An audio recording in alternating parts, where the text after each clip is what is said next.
US films present बोला बोला बाबा महेंद्रनाथ की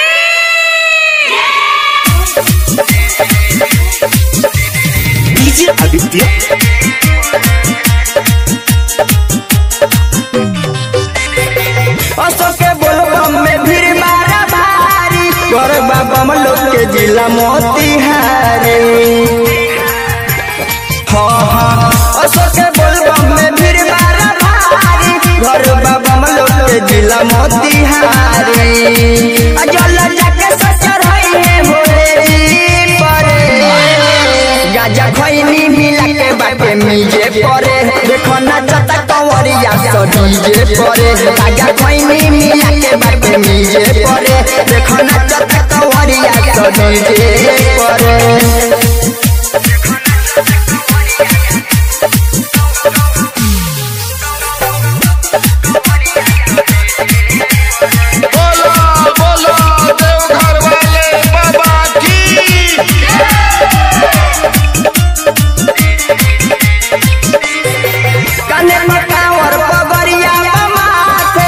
घर जाता सब बम लोग साथ। हाँ कने मकावर पगरिया बाते देवघर जाता सब बम लोग साथ।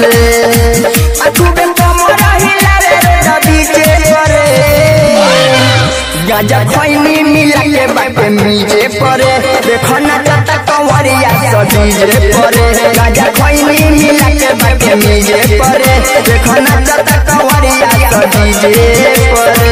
यूएस रिकॉर्डिंग स्टूडियो ढाका।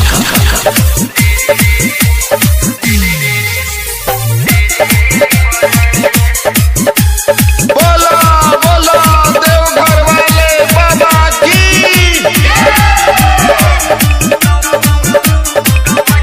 केहू पैदल जाता केहू धके गाड़ी कोहिले माही मनोज जलधारी।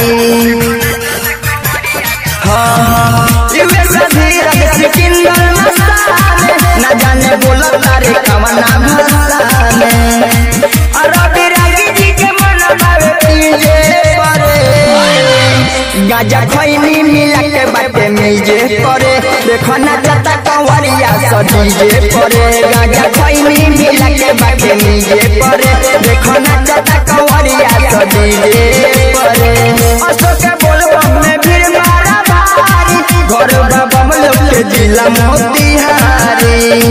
जल जाके ससुर है भोले परे गाजा खैनी मिला के बाटे मीजे परे देखो ना चता कंवरिया सो डीजे परे गाजा खैनी मिला के बाटे मीजे परे देखो ना चता कंवरिया सो डीजे परे। अरे बम तू काहे भकुआल बारत आवाज। यूएस रिकॉर्डिंग स्टूडियो ढाका।